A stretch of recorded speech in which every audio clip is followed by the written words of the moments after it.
Hi, and welcome to lesson number 10 of the Fundamentals of Slovenian Grammar course. So it's actually lesson number 10 already. So we've covered quite a lot of ground so far. So what I suggest is to spend today's lesson just reviewing, to review every single thing we've done so far. So if you're not a beginner learner of Slovenian, if you're intermediate or even advanced, or even if you are just a beginner but are familiar enough with all of these concepts so that you're kind of getting fed up with all of the same stuff on nouns and adjectives and pronouns, and you're familiar with all of this, and if you're very confident in all of the grammar we've covered so far, of course, just skip today's lesson. However, if you're unsure of any particular concept or anything we've covered so far at all, or if you would just like to review everything, then I think you'll find today's lesson useful. So let's review every single thing we've covered so far. And so we have our two worlds. We have the world of nouns and the world of verbs, and we said when thinking about Slovenian grammar, when thinking of Slovenian grammar, it's useful to think in terms of these two worlds. And we said that we would not constantly use this metaphor of the world of nouns, that we would just say noun-like words. So we have noun-like words and verbs. Noun-like words are nouns, adjectives, and pronouns, and then in the world of verbs we just have verbs. Now, very briefly, nouns are words for people or things. Adjectives describe those things or people in more detail, and pronouns can replace them altogether. And verbs are what those things or people can do: to eat, to drink, to sleep, and so on.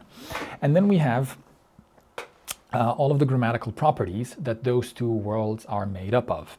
And so we can see that they have some things in common, that is a number, while at the same time being quite different. So for example, gender and case belong exclusively to the world of nouns. No verb has anything to do with gender or case. Similarly, person, generally speaking, belongs only to the world of verbs. We say generally speaking because pronouns also have person and they belong to the world of nouns. But generally speaking, you can think of person as a property of the world of verbs. And so we said that this is these are quite a few new words that we've covered so far, and so that it's useful to think of them in two different categories, in two different kind of boxes. One is word types and the other is properties. So not all words on screen are created equal. The nominative is very different from the singular and from a noun. We're just comparing kind of the words to one another. And so word types are nouns, adjectives, pronouns, and verbs. And then properties are all of the words that are within the two circles, that are inside of the two circles. Then we said that gender and number and case, we would refer to those as the big three. Now, number is just as much a part of the world of verbs as it is a part of the world of nouns. The reason why we're kind of including it in the world of nouns in this, our concept of the big three, is because the world of nouns is much more complex and complicated than the world of verbs. But number is just as much a part of the world of verbs. And so we said that we would always list the big three in the same order, that is gender and number and case. Gender comes first because nouns are inherently and by default either masculine or feminine or neuter. And then comes number. We can put them in one or two or three of that thing. And case comes last because case kind of happens on the sentence level. So we need a sentence and we need words interacting with one another in the context of a sentence for cases really to become relevant or to even be a thing, which is why we kind of do case last. And that is the big three.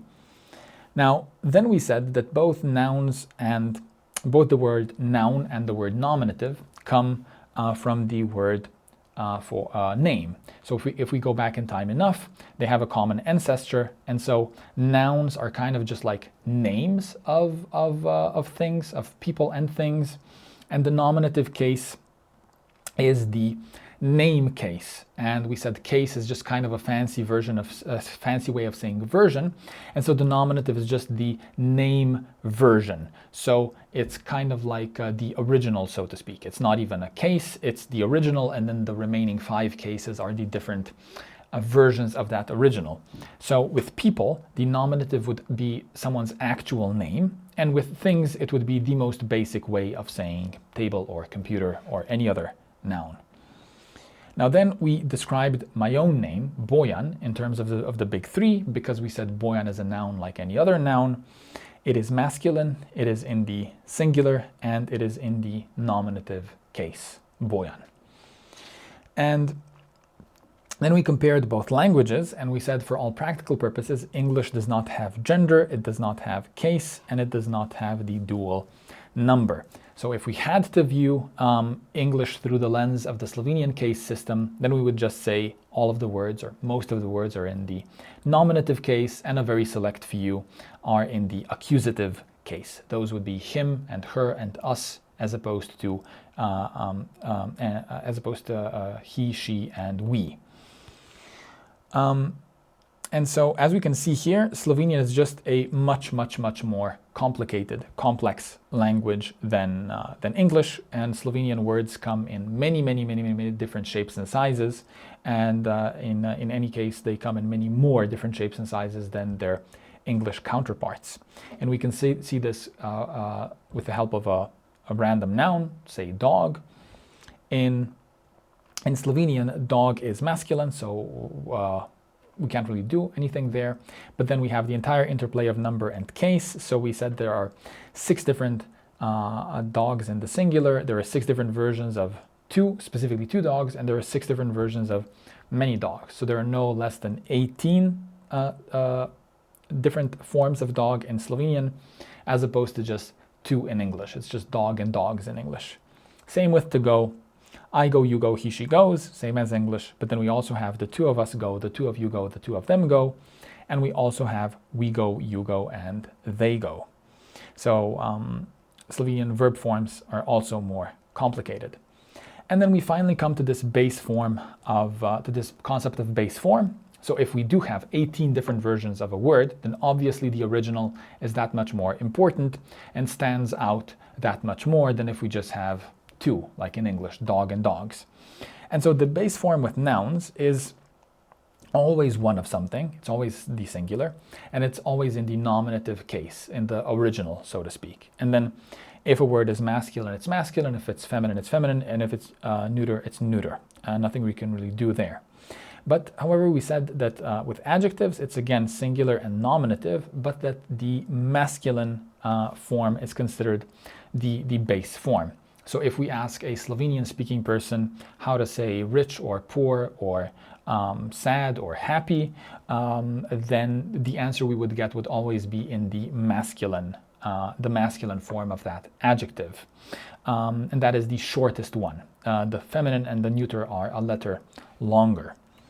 And then also pronouns. Pronouns are in the base form is always the nominative, and then number and gender just really depend on the pronoun. And then specifically the base form with nouns, we have singular and nominative, and then we can tell the gender by the last ending, by the last letter. So if we are sure that a word we're dealing with is in the nominative and singular, then if it ends in a consonant, it's masculine. If it ends in a, it's feminine. And if it ends in o or e, it's neuter. So sok or juice is an example of a masculine noun. Kava or coffee is an example of a feminine noun, and pivo and sonce are both examples of neuter nouns, because some neuter nouns end in o, others end in e. And that is pretty much everything we've covered so far. So hopefully this is, Slovenian grammar is becoming clearer and clearer. And yeah, I hope it's not too grammar heavy and too annoying, too difficult. It's just it's a kind of a necessary evil. We just have to cover all of this stuff so that we can then do more Slovenian in the future. And we will be making use of loads of Slovenian examples and texts and so on. It's just we have to be on the same page when it comes to all of these concepts. So this is everything we've covered so far. We'll continue in lesson 11 next time, and I hope to see you there. So good luck studying and take care. Bye-bye.